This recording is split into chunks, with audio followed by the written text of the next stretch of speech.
눈높이 어디쯤이시죠? 어디쯤 눈높이가 있을까요? 어렵지? 사과를 하는 게 좋겠습니까? 안 하는 게 좋겠습니까? 사과 저는 지난주에도 얘기했는데 이게 사과할 건가? 요 눈높이 어떻습니까? 뭐 이현주 의원 눈높이네요. 사과 말고 수사 눈높이인가요?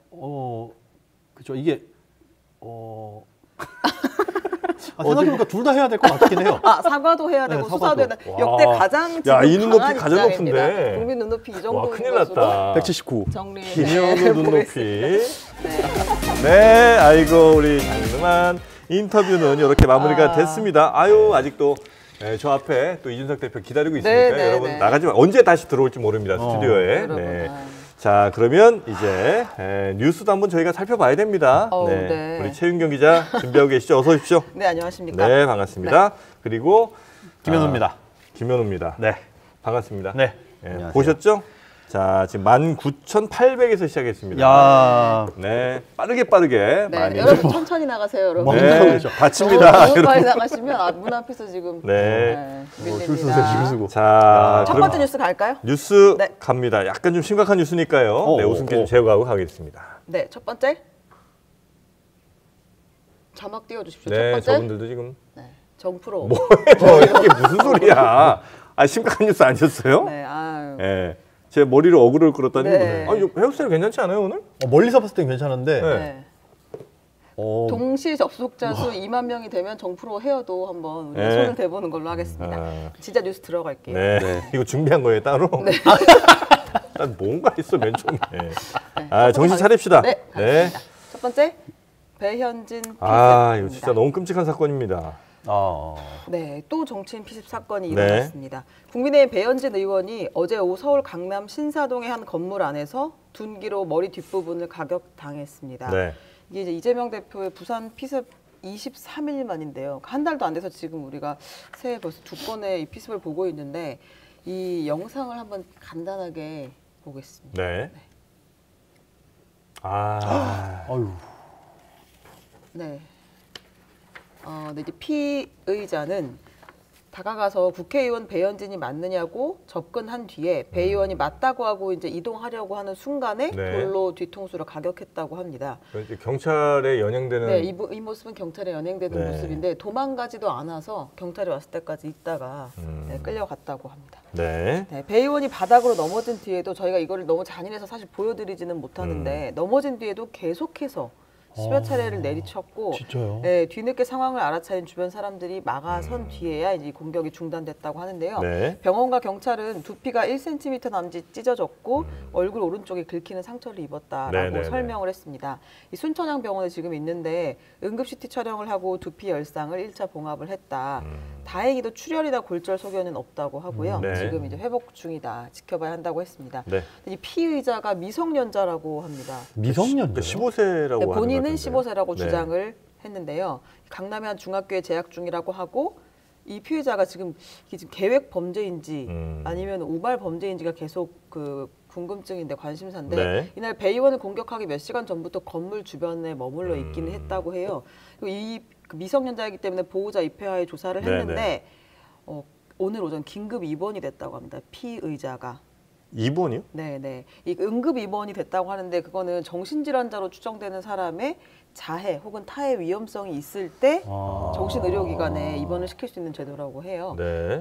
뭐 정신 상태가 온전하지는 않다라는 대목을 뭐 추측을 좀 해볼 수 있고요. 근데 이제 이 피의자가 돌을 미리 준비를 했던 건 맞는 것 같아요. 둔기를 준비했고 30분 전부터 이 건물 주변을 서성였고 이 일정 자체가 굉장히 개인적인 일정이었기 때문에 사실은 뭐 정치인 일정이 공개가 됐다. 그럼 미리 거기 가서 기다릴 수 있지만 이거는 그런 상황은 아니었던 것 같아요. 어떻게 이 동선을 알았는지. 그리고 수행비서가 뛰어서 피의자를 붙잡았는데 도망가지 않고 그냥 거기 있었다고 합니다. 이 피의자가. 그 수갑을 차라고 했을 때 찾고 경찰이 그냥 끌려갔다. 뭐 경찰 조사가 뭐 있어야 되겠죠. 이 동기에 대한 조사가 좀 철저하게 있어야 될 것 같고요. 혹시 조력자가 있는지, 미성년자가 이런 걸 자발적 판단을 해서 했다는 걸 우리가 또 쉽게 납득할 수는 없기 때문에 동선 파악하는 것도 쉽지 않았을 텐데요. 그런 부분을 조사를 하게 될 것으로 보입니다. 자, 그리고 다음 뉴스도 넘어가 볼까요? 다음 뉴스는 범죄가 중대하지 않아서 무슨 범죄가 중대하지 않다는 건가요? 네. 어제 국회에선 행정안전위원회가 열렸습니다. 네. 이재명 대표 피습 사건을 둘러싸고 경찰이 제대로 대응을 했느냐 네. 이걸 이제 행안위원들이 점검을 해보겠다고 했던 건데 국민의힘은 반발해서 전원이 불참했습니다. 대신 이제 더불어민주당 의원들, 야당 의원들이 앉아서 경찰을 상대로 질문을 했거든요. 네. 민주당이 지금까지 계속해서 의심해왔던 것은 왜 이 흉기를 처음에 경찰이 과도라고 상황 보고서에 썼느냐, 사건을 축소하려고 했던 거 아니냐 이런 질문이었는데 여기는 경찰은 현장의 경찰관들이 급박한 상황에서 흉기를 과도로 판단을 했던 것일 뿐인데 이거를 비난해서는 안 된다. 네. 어제 이렇게 답변을 했고. 두 번째, 사건 현장을 왜 보존하지 않고 사건 직후에 경찰이 물청소를 했느냐 이 질문을 계속 해왔거든요. 네. 이거 뭐 은폐하려는 게 있는 거 아니냐. 근데 경찰의 답변은 이미 범인이 검거가 됐고 증거물을 충분히 확보했고 당시에 방송사, 당직자, 지지자들이 다 있었기 때문에 현장을 보존할 필요성이 없다고 판단했다라고 얘기했습니다. 네. 이 대목을 이제 납득하기는 좀 쉽지 않았을 거예요. 그 민주당 의원들이 되게 반발을 했죠. 일반적으로는 현장을 보존하기 때문에 네네. 바로 치운 거에 대한 그 의심은 계속되고 있고 피의자 신상 공개를 왜 하지 않고 있느냐. 왜 신상 공개하지 않는 근거도 공개를 안 하냐. 네. 이유를 왜 공개 안 했냐. 여기에 대해서 그 놀라운 답변이 나왔는데 한번 들어보고. 네. 그 결과가 나온 취지는 통상 이게 기존에 신상 공개를 했던 사건들에 비해서 어떤 수단의 잔인성이나 범죄의 중대성이 다소 미흡하지 않냐 이런 내부적으로 위원들 간에 그 의견이 모아졌다고. 중대성이 좀 근데 미흡하다. 우리 위원님 대한민국의 유력 정치 지도자가 백주대낮에 무기를 갈아서 만든 계획적 범죄로 목이라는 데는 급소잖아요. 여길 찔렸는데 이게 위중한 상황이 아닙니까? 네, 범죄의 중대성이 미흡하다, 수단의 잔인성이 미흡하다. 이제 이렇게 얘기를 해서 네. 엄청난 반발을 샀습니다. 이거 뭐 민주당 의원들이 굉장히 화를 좀 많이 냈겠군요. 아니, 그래서. 민주당 의원이 아니고 우리가 봐도 이게 네. 중대한 이게- 범죄이긴 하잖아요. 네. 심각한 상황이었는데 이렇게 경찰이 판단했다는 게 뭐 조금 이제 이해가 잘 안 되는 대목이기는 네. 하죠. 그리고 마지막으로 하나 더 질문이 있었는데 네. 왜 피의자가 직접 썼다는 변명문 네. 8쪽짜리 변명문이 있었죠. 있었잖아요. 네. 거기에 다 썼으니 거기를 봐라 이렇게 얘기했는데 이게 아직도 공개가 안 됐어요. 그래서 공개를 못 하겠다고 경찰에서 얘기를 했더니 그러면 이제 행안위 의원들이라도 가서 열람을 할 수 있게 해달라. 이런 취지가 뭔지는 우리가 알고 있어야 하는 거 아니냐라고 네네네. 했는데 이것도 뭐 재판까지 이어질 사안이니까 기다려라. 어느 단계가 되면 재판이 되면 이건 공개가 당연히 될 텐데 그때가 되면 공개될 테니 기다려라라는 취지로 답변을 했습니다. 네. 네. 썩 이해가 잘 되는 이게 해명은 뭐 좀 아니었던 것 아주 같네요. 유쾌하게 탁 이렇게 이해가 되는 상황은 네. 아닌데요. 어제 이렇게 행안위가 진행이 됐습니다. 네. 자, 다음 뉴스 가보겠습니다. 다음 입틀막 경호처의 과도한 대응. 이건 이제 무슨 사건인지 알겠네요. 네, 이 지난주에 네, 사실 지난주에. 네, 네. 이게 거의 뭐 한 일주일을 갈 만한 사건이었는데 이제 윤한 갈등으로 하루 만에 사건이 수면 밑으로 내려가 버렸어요. 네. 이 강성희 진보당 강성희 의원의 어떤 의원 인생 중에 가장 많은 주목을 받았던 날이었는데 약간 좀 조롱조 아니에요? 조롱이 아니라 이분이 왜냐면 그날 방송을 계속 출연했어요. 네. 하루 종일. 네, 그럼 그렇죠. 네, 의정 최대로 활동 중에 스포트라이트 그렇게 받으시죠. 많은 스포트라이트를 받은 적이 없었는데 그리고 네. 이게 항상 보면은 배현진 의원도 전 똑같을 거라고 느끼는데 실제 받은 그 외상보다 정신적 심리적 충격이 충격? 엄청 네. 크잖아요. 그 네, 상황이 네, 네, 네. 아마 계속 이해가 안 될 거예요. 네. 이 상황이 앞으로도 두려움을 갖게 될 거고 그래서 강성희 의원도 뭐 이제 신체적 위해도 있었지만 아무튼 그 충격이 컸었던 것으로 네. 보이는데 요거에 대해서 김진표 국회의장이 어제 본회의 때 모두 발언으로 지적을 했습니다. 국회의원은 한 사람 한 사람이 국민을 대표하는 헌법기관입니다. 대통령 경호원들의 이와 같은 과도한 대응이 재발하지 않도록 적절한 조치가 필요하다고 생각합니다. 네, 이렇게 얘기를 했는데요. 소리를 들으셨겠지만 이 국민의힘 의원석에서 뭐가 과도하다는 거냐, 뭐 의장님 반성이라 실망스럽다 이렇게 항의를 계속하면서 소리를 질렀고요. 또 네. 민주당 의원들도 그만해라라면서 또 시끄러운 상황이 공방이 벌어졌습니다. 국회의장은 이거 좀 과도한 네. 대응이었다. 네. 앞으로 이런 일 재발하지 않게 해달라고 했는데 네. 이제 여기에 대해서 또 양당의 의견이 많이 또 갈린 거군요. 너무 누가 봐도 과도했던 것 같은데. 아니 저는 뭐 아무튼 네. 무슨 말을 하면 자꾸 편향적이라고 하니까 여기까지만 하겠고요. 네. 자세한 건 마우스복싱에서 얘기를 요 나눠보시면 얘기는 되겠습니다. 무슨 얘기를 해도 편향적이네. 어휴, 네. 다음 뉴스는요. 경제 뉴스 하는 걸 진짜 다행으로 아세요. 이렇게 힘듭니다. 정치 네. 뉴스 하는 게. 그 매일 밤마다 뭔가를 생각해야 네. 되고. 아, 그거는 이제 제 선호니까 다음 뉴스는 사과의 선긋기입니다. 뭐죠? 사과에서는. 호박에 줄을 긋 다른 얘기 하지 않겠습니다. 이제 아, 사과의 정말 우리 선을 최윤경 그었는데요. 기자. 네네. 너무 재밌어. 뭐예요? 네? 호박 얘기는 왜 나왔을까요? 아, 죄송합니다. 네. 너무 이제 심각한 것 같아서 네. 얘기했는데 이제 그 보면 여당과 대통령실에서 이 김건희 특검에 대한 네. 입장은 사실 똑같았어요. 음. 수사 대상이 아니다. 특검 자체 악법이다. 특검법이. 근데 이제 그 명품백을 두고는 입장이 엇갈렸잖아요. 지금 계속 찜찜한 상태입니다. 네. 아직도 정리가 안 됐어요. 네, 네. 그걸 기자들이 계속 물어볼 거 아니에요. 네. 한동훈 위원장의 답변을 한번 들어보겠습니다. 네. 어제 시점입니다. 이건. 네. 국민 눈높이에 맞춰서 보신다고 말씀하셨고 그 김건희 여사의 사과도 필요하다고 말씀을 주셨었는데 그때 입장이랑 다르지 않은지 알고 싶습니다. 제가 김건희 여사의 사과를 얘기한 적이 있던가요? 필요성이 있어 보인다라고 그때 제가 그런 말씀 드렸던 건 아니고 주셨는데 제가 드렸던 말씀을 그대로 이해해 주시면 되겠습니다. 자, 보세요. 제가 그런 말씀을 드렸던 것이 아니고 제가 드렸던 말씀을 그대로 이해해 주시면 되겠습니다. 그 드렸던 말씀이 뭐였죠? 자, 그래서 네. 제가 이 드렸던 말씀에 기억이 대해 안 어제 나서 또 나도. 일대 혼란이 또 일었죠. 도대체 네. 어떤 말씀을 드렸나. 그래. 드렸던 말씀 다 주워왔어요. 보세요. 네. 네. 18일 전후 과정에서 분명히 아쉬운 점이 있다. 네. 국민들이 걱정하실 만한 부분이 부분이 있었다. 있었다. 19일 네. 국민 눈높이에서 생각할 문제. 국민 눈높이입니다. 자, 여러분 눈높이, 네. 마음속 눈높이 정하세요. 네. 지금. 자, 22일 음.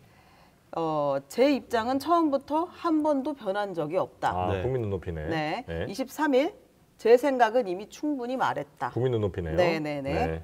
종합해서 이제 국민 눈높이로 생각하시면 되겠습니다. 국민 눈높이에서 걱정하실 만한 부분이 있으니까 국민 눈높이에서 고민하면 되겠습니다. 그렇죠. 전후 과정에서 아쉬운 점이 있었는데 국민 눈높이에서 그걸 생각하시면 되겠습니다. 그 말씀 충분히 드렸다는 거죠? 네, 충분히 그 말씀 드렸기 때문에 이제 네. 더 이상의 질문 언급은 자제하도록 하겠고요. 자, 국민 씨 눈높이 어디쯤이시죠? 어디쯤 눈높이가 있을까요? 아, 어렵지? 사과를 하는 게 좋겠습니까? 안 하는 게 좋겠습니까? 사과 저는 지난주에도 얘기했는데 이게 사과할 건가? 요 눈높이 어떻습니까? 뭐 이현주 의원 눈높이네요. 아, 사과 말고 그 수사 눈높이인가요? 그죠 이게 생각해보니까 둘 다 해야 될 것 같긴 해요. 아, 사과도 해야 되고 네, 수사도 해야 사과도. 되고 역대 와. 가장 지금 야, 이 눈높이 강한 가장 입장입니다. 높은데. 국민 눈높이 이 와, 정도인 큰일 것으로 났다. 179. 정리해 김현우 눈높이. 네, 그 정도 아니 왜 날? 인 것으로 보이고요. 네. 무섭다. 아, 그래도 이렇게 약간 네, 좀 뭐랄까 이게 걱정 인형 하나가 있으니까 네, 네. 우리가 좀 약간 편해지네요. 그러면 정프로님 눈높이 제 눈높이는 없어요. 그럼 눈높이 저 눈을 안 뜨니까. 눈이 맞아, 없어. 맞아. 눈을 안 눈 자체가 뜨지. 없어 제가. 이렇게 이렇게 피해가는 네. 거예요. 눈이 없으니까. 근데 이게 이제 오늘 윤재영 원내대표가 와. 경제 뉴스 하다가 날라가게 생겼어요. 이 정치하는 놈들 정말. 네. 사과도 해야 되고 수사도 해야 된다는 네. 게 김현우 소장의 그렇습니다. 의견입니다. 네, 오늘 윤재영 원내대표가 대통령실에서 필요한 조치를 할 것으로 생각한다 이렇게 네. 얘기했어요. 자, 그럼 다 종합해서 보면 아주 쉽게 말하면 이제 이 공은 대통령실에 넘긴 거예요. 네. 더 이상 우리가 이 얘기를 할 수도 없고 할 음흠. 상황도 아니고 할 필요도 없다고 아마 네. 판단을 했을 겁니다. 그럼 대통령실이 어떻게 할 것이냐 막 지금 모두 기다리고 있습니다.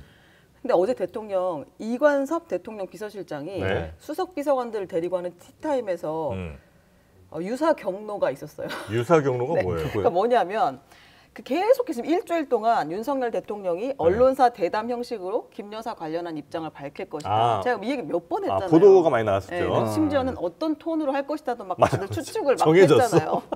저도 추측했지만 그때 장성철 소장님도 네. 추측을 하고 막 다들 이 정도 할 거다 이렇게 얘기를 했는데 사과하긴 편하겠어. 왜냐면 워딩을 다 알려줬거든. 네, 거의 뭐 이 정도 톤이면 좋겠다 얘기를 했는데 재료를 이미 다 그대로 줬구나. 따라하시면 돼. 네. 근데 도대체 왜 이런 추측성 보도가 나오느냐. 네. 아직 어떤 결정도 내리지 않았다.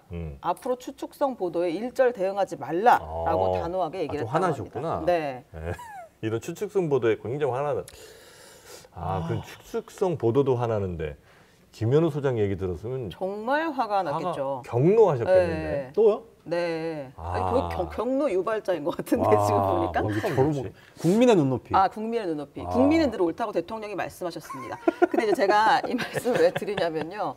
이게 지금 대통령실 사이에서 네. 굉장한 갈등과 혼란이 있다는 시그널이잖아요, 이게. 네. 그러니까 사실은 뭐 사과든 뭐가 적정한 입장 발표가 될 거라는 때까지 네, 정리가 네, 네. 됐다가 네. 또 하루가 지나면 또 바뀌는 거예요. 아. 아직도 이제 어떻게 될지 모른다는 건 내부에 상당한 고민과 갈등이 있다 지금.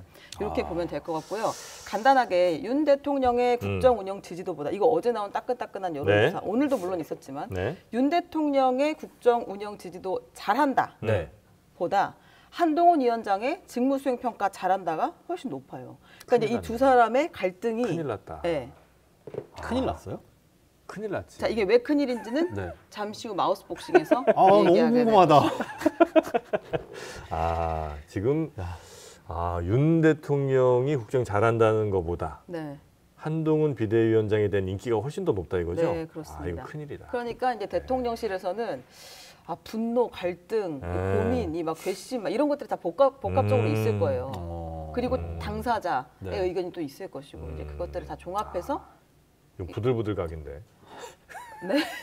이제 그런 식의 단어는 쓰지 않는 것으로. 아까 안 쓰기로 네네. 했습니까? 모르겠지만 미리 그냥 알려주셔야지 그러면. 몰랐어요. 그렇습니다. 네. 자, 경제 뉴스 한번 가볼까 싶은데요. 어떻습니까? 네. 괜찮겠습니까? 가보시죠. 뭘 안 괜찮을 건도 뭐 있어요? 그래요? 대범하시네. 네, 괜찮다 이거죠? 경제 네. 다 먹고 살자고 하는 거니까 일단은 뭐 나라 걱정이 좀 됩니다. 나라 빚이 네. 많이 늘었습니다. 뭐 다들 이런 얘기는 많이 들으셨을 겁니다. 근데 기획재정부가 이제 매달 발표를 해요. 지금 나라 국가 살림이 어떻다. 11일에 발표를 했는데 지난해 11월 기준 중앙정부 채무가 전년 말 대비 그러니까 정부 채무. 네, 정부 채무가 1년 전보다 76조 원 늘어났다. 그래서 1,110조 원을 넘어섰다. 이 중에 한 1억만 주면 안 되나? 내 생각에 저는 이런 그러니까 나에게 아니면 장르만 여의도에게 1억만 주면 안 되나? 장르만 여의도에.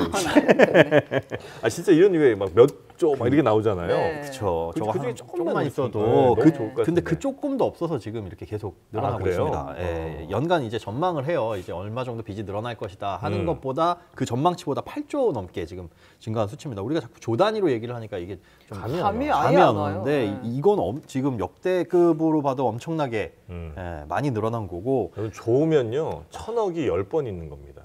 그것도 감이 안 와요. 1,000억이 감이 10번? 안 와요. 그럼 10억이 1,000번? 그것도 감이 안 와요. 1조면 하루에 500만 원씩 써도 단군 시대부터 지금까지 써도 못 쓰는 돈. 하루에 그래요? 500씩 쓰는데 네. 1조가? 네. 그렇게 큰 돈이군요. 네. 그래도 감 안 오죠. 네. 어떻게 감이 오는 거야 도대체 이 사람? 감이 와. 그러니까 그건 확실히 감이 와요. 제가 오늘 아침에 낸 대출이자 이런 거 감이 팍팍. 자, 1조면 참 네. 어마어마한 1조, 돈인데 네. 이게 지금 이 네. 문제가 뭐냐? 왜 이렇게 빚이 늘어나고 있냐? 일단 들어오는 돈이 적습니다. 그러니까 총 수입 대비 네. 총 지출, 우리나라에 총 들어온 돈, 뭐 국민들한테 거둔 돈 이런 것들을 총 수입이라고 하고요. 총 지출을 뺀 게 통합 재정 수치인데 문제는 이게 나가는 돈은 줄었어요. 보니까 과거보다 이제 코로나19 끝나가면서 그거에 대한 이제 대응 사업이라든가 이런 건 사라졌고, 그다음에 지방교부세, 지방에 이제 내려주는 이런 돈들도 사라졌는데 나가는 돈보다 들어온 돈의 폭이 훨씬 더 크게 감소를 했기 때문에 지금 빚이 계속 늘어나고 있습니다. 그러니까 들어오는 돈의 가장 3대 세수가 법인세하고 그다음에 소득세하고 부가세 이렇게 되어 있는데 이것들이 전부 다 감소를 했죠. 보니까 한 49조 4천억 원 이것저것 합치면 이만큼 감소를 했습니다. 그러면 이 안에서 이제 나라에서 전부 거둔 돈을 통합재정 수지라고 했는데 요거 말고 이제 여기에는 뭐 우리 연금보험도 내고 건강보험료도 내고 이러잖아요. 이런 것들이 이제 뺀 게 관리재정 수치, 관리재정 수지. 이것만 보더라도 적자가 65조 원 가까이 됩니다. 어려우니까. 네. 그래서 어떻게 그러니까 하겠다는 거야? 아빠가 돈 벌어오는데 우리 집에서 쓰는 돈이 더 많다. 네. 그래서 쓰는 돈도 허리띠 매서 졸랐어요. 네. 졸랐는데 아빠가 돈 벌어오는 게 더 줄어들었다. 네. 앞으로는 더 심각하다. 네. 아빠가 문제네. 아닌가? 근데 이제 그럼 이걸 봐야 돼요. 그러니까 네. 왜 그렇게 돈을 많이 썼느냐. 어쩔 수 없는 상황이 있었죠. 우리 코로나 때는 뭐 전 세계적으로 돈을 풀 수밖에 없었고 그때는 왜 더 안 푸냐, 더 풀어라 뭐 이런 정도였으니까 그렇게 돈을 이제 많이 썼는데 문제는 금리가 확 올라가면서 그 돈을 어디다 썼겠어요. 우리가 뭐 늘 비상금 갖고 있는 거 아닌 것처럼 돈 필요하면 어디서 빌려야죠. 채권 발행한 게 많이 있는데 이자 비용이 높아진 거죠. 금리 오르면서. 그러면서 점점 증가를 하다 보니까 회계상으로 봤을 때 지금 야 이거 정부 이렇게 나라 살림 이렇게 해도 돼? 아빠가 벌어다 준 돈을 어떻게 관리를 하는 거야? 뭐 이럴 수 있죠.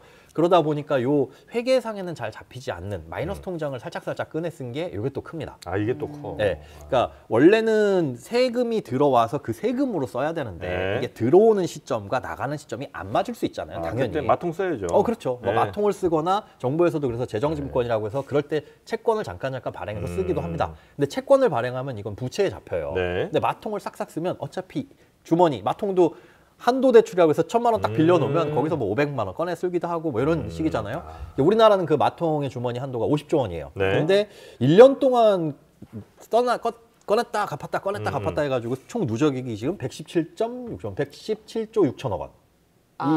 갚은 것도 포함하는데 갚아야 됩니다. 빚이었던 게 네, 이거는 세금이 들어오면 갚아야 돼요. 네. 당연히 그 해 수입으로 갚아야 되는데 작년에는 그걸 이제 못 갚고 2월 되기도 했는데 이게 4조 원. 이것도 11년 만에 가장 많은 수치. 그러니까 회계상에 조금 깨끗해 보이게 하기 위해서 쓰는 게 이런 이제 마통이라고 보시면 되는데 이거 한국은행에서 가져오는 돈입니다. 아니 그 방법이 있어요, 없어요? 방법은 그거죠.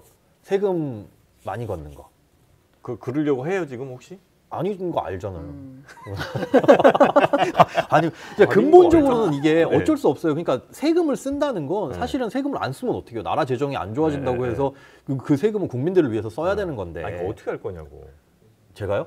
아니 나라가 어떻게 할 거예요? 그러니까 방법은 두 가지죠. 돈을 더 벌어오면서 돈을 그렇죠. 덜 써야 되는데 네. 지금 정부는 돈을 덜 쓰는 건 아주 철저하게 아주 지켜가고 많이 있고. 줄였어요. 대단히 많이 쓰는 줄였고. 돈은 줄였어요. 네. 쓰는 근데 돈은 이제 많이 더 줄였어요. 벌어올 생각은 지금 별로 없어 보인다. 네, 그게 왜 그런지 저는 이해가 안 돼요. 그러니까 힘드시니까 세금 좀 줄여드릴게요 라는 건지. 항상 얘기하잖아요. 이해가 안 될 때는 네. 최은경 기자를 바라보세요. 네. 대통령은 무슨 무슨 생각이실까? 그 생각까지 안 해보셨나 혹시? 아니요, 돈을 줄이는 거에 대한 네. 건 대통령이 정말 확신이 있어요. 제가 확신이 얘기했잖아요. 추경호 그 당시 네. 경제부총리가 추경 불호자라고 진짜. 아. 목에 칼이 들어가도 이분은 추경은 안 된다는 거예요. 추경. 재정 지출 확대를 거의 어. 진짜 그러니까 뭐가 빚더미에 뛰어든다고 생각하실 정도로 이분은 확신에 차서 다 줄였어요. 그래서 R&D 줄여갖고 지금 난리가 났던 좋습니다. 거예요. 근데 이거에 대한 팔 걷었어 이제. 안정과 확신은 있어요. 네. 근데 다만 이제 대통령이 본인이 대변하는 사람과 더 심각하다고 느끼는 문제에 있어서 돈을 더 걷어들이면 네. 지금 자기 줄 수 있는 돈도 얼마 없는데 더 걷으면 더 원성이 자자해질 거 아니에요. 안 쓰는데. 네, 그 집에 있으면 너무 힘들잖아요. 그 만약에 더 많이 걷고 더 많이 쓴다, 오케이. 덜 걷고 덜 쓴다, 오케이. 근데 덜 걷, 아니, 더 많이 걷고 덜 쓴다, 난리가 나는 난리가 거예요. 나지. 그러니까 방향을 덜 걷고 덜 쓴다 이렇게 잡은 거죠. 덜 걷고 덜 쓴다. 네. 그렇게 가시는 거예요? 네, 네. 근데 이제 덜 걷을 분야가 사실은 거의 없어요. 이제 법인세, 소득세, 뭐 부가세 이거 같은 경우는 이제 더 이상 또 법인세 뭐 경기도 안 좋은데. 근데 여기에서 이제 덜 걷는 게 이제 금투세라든가 네. 아니면 뭐 양도세 그 대주주 양도세 네. 이런 걸 줄이니까 사실 이걸 줄여도 되는 세금인 건가 심지어 이제 법까지 폐지한다고 하면서까지 이게 비판 대목이죠. 그러니까 네. 덜 쓰는 혜택을 덜 받는 쪽과 그렇죠. 세금을 줄여주는 쪽이 지금 다르기 때문에 다르죠. 분노를 하는 거죠. 이쪽에는 덜 쓰고 네. 저쪽에선 덜 덜 걷고. 네, 그러니까 이제 비판을 받는. 비판을 피할 수가 없을 것 같아요. 그 얘기 돈이 있군요. 네, 그렇습니다. 여기에 대한 대책은 없고. 더 걷어야죠 뭐. 그러니까 정부가 뭐 이렇게 하겠다는 얘기가 전혀 네. 없어요. 없어요. 전혀 네. 없습니다. 그 속마음은 나중에 또 한번 알려주시고요. 설명 다 한 것 다 같은데. 한 건가요? 그 속마음은 그거고 네. 이제 국민의 눈높이로 생각해 네. 주시면 되겠습니다. 그리고 단통법 어떻게 뭐 폐지된다면서요? 뭐 생활규제 철폐 이제 민생토론 네. 5번째였나요? 거기서 나왔죠. 이제 3가지 생활규제 철폐가 있는데 그 중에 하나가 이제 단톡법. 이게 2014년에 제정돼서 이제 10년이 됐습니다. 당시에는 진짜 어느 대리점을 가느냐 또 언제 가느냐에 따라서 휴대폰 최신 기종의 가격도 천차만별이었잖아요. 나는 진짜 이거 잘했던 사람이거든요. 아하. 신도림이랑 강변이랑 이런 데 막 뛰어다니셨어요? 단통법 나오고 난 너무 슬펐어. 왜냐면 나는 진짜 싸게 잘 샀단 말이에요. 근데 그게 다 망가져 버리니까. 없어져 버렸죠. 요즘 그래서 뭐 무슨 성지 뭐 이런 데 찾아다녀야 되는데 성지. 쉽지 않아요. 지금 근데 거의 공시지원금이나 그러니까 뭐 기계할 다 정해져 있잖아요. 맞아요. 그렇죠. 다 똑같습니다. 어딜 가나 다 똑같이 살 수 있고 다만 이제 음성적이고 불법적으로 이렇게 하는 불법이에요? 단톡법 법에서 그렇게 하지 말라 그러는데 그렇게 하면 불법이죠. 불법을 자인했어요. 네. 성지를 주로 찾아다니신다고. 아니 이거 그 사는 사람도 불법이에요? 요거는 내가 샀다고는 안 했잖아. 사는 것도 그냥 찾아만 다녔다? 사는 것도 불법이냐고 여쭤본 거야. 그럼 물론 이제 마약 거래하는 거를 찾아만 다니면 마약이랑 또 다르지 왜 마약까지 가니? 극단적으로 좀 근데 음성적 거래 정도. 음성적 거래. 네. 마약까지는 아니지만 어쨌든 그렇습니다. 그게 불법이었는데 네. 이게 나도 불법을 저지르는 건가 동조하는 건가 였는데 이걸 폐지하겠다는 거죠. 그러니까 그때 이거를 했던 이유가 누군가 이렇게 찾아다니면서 정보를 빠삭하게 얻을 수 있는 사람이 싸게 사면 어디 이윤을 남겨야 될 테니 누군가는 비싸게 살 것 아니냐. 그러니까 이 정보에 취약한 사람들이 오히려 너무 많이 비싸게 산다. 해서 좀 공평하게 사자라는 취지에서 도입이 됐는데 이게 경쟁은 안 하고 이제 그냥 통신사들도 그냥 뭐 대리점도 그냥 사실 요금제가 다 비싸졌어요. 그 덕분에. 맞아요. 그게 비싸. 그게 사실은 이제 지금부터 반영되는 거 아니냐. 그럼 그 단톡법 때문에 그렇게 벌어둔 돈 이제부터 좀 싸지는 거 아니냐라고 했는데 이걸 또 폐지한다 그러면 또 이제 통신사 할 말이 있는 거고요. 사실 이제 많은 피해를 본 게 대리점이라고 해요. 단톡범에 가장 많은 피해. 그래요? 사실 그 대리점이 단말기 팔아가지고 그 차익으로 돈 버는 것보다 그 대리점 이름으로 고객을 하나 개통을 하는 게 그게 이제 꾸준한 수입이잖아요. 근데 그런 것들이 어디 대리점을 가든지 똑같이 우리가 휴대폰을 가입할 수 있다 보니까 그 경쟁력이 대리점에서 이제 떨어지고 문을 많이 닫았다라고는 하는데 어쨌든 이것도 단통법이 폐지가 되려면 이것도 국회를 넘어야 되는 거고 사실 뭐 처음부터 말씀드리자면 이 생활규제 철폐 3가지 내용이 전부 다 국회를 통과해야 되는 내용이라서 이렇게 하겠다라는 거지 이렇게 된다라는 보장은 없습니다. 하지만 이제 단톡법에 대해서 안 좋게 보시는 분들이 훨씬 더 많죠. 이제 휴대폰을 사는 것도 대리점 직접 가서 사시는 것보다 온라인에서 사시는 것도 많아졌고. 알뜰폰이 혁신입니다. 알뜰폰. 네. 시간이 없다고 계속 씌우고 그래요? 예. 빨리 가겠습니다. 다음에 이제 도서정가제. 우리가 어디를 가든지 책은 똑같은 가격. 이것도 단톡법과 비슷한 거죠. 뒤에 참 코너 하나가 더 있죠? 뭘 시간이 없다고 그러나 했더니. 엄청 오래 기다리셔서. 그래요? 뒤에 코너가 있습니다. 빨리 좀 하세요. 늦게 들어와서. 좋죠. 좀. 빨리 정리하라고. 도서정가제도 마찬가지로 이것도 이제 지방의 조그만 책방 같은 경우에 경쟁력 살려주기 위해서 그런 것들도 좀 완화하겠다. 근데 어떻게 하겠다라는 건 없습니다. 그리고 대형마트 규제. 요게 이제 조금 그건 이제 천천히 논의해 보겠다요. 대형마트 영업 규제 완화하겠다는 건데 지금은 12시부터 다음날 오전 10시까지 대형마트 영업 안 되고요. 그다음에 한 달에 2날은 꼭 놀아야 되는데 공휴일에 쉬는 게 원칙입니다. 뭐 지자체별로 협의 통해 가지고 바꿀 수는 있고 그렇게 공휴일이나 아니면 영업 금지 시간에는 새벽 배송도 안 됩니다.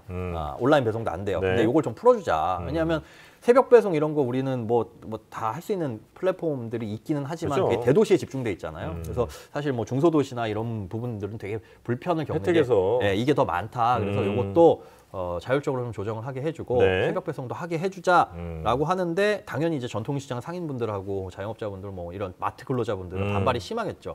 그게 가장 큰 건데 그걸 어떻게 해소할 건지에 대해서는 앞으로 방안을 모색해 보겠다. 방향만 내서 딱 열어놓은 상태입니다. 요거 근데 저 법 개정 사항이죠? 네, 이것도. 그럼 국회 통과해야 되는 거잖아요. 네. 잘 안 될 것 같은데. 쉽지 않아 보입니다.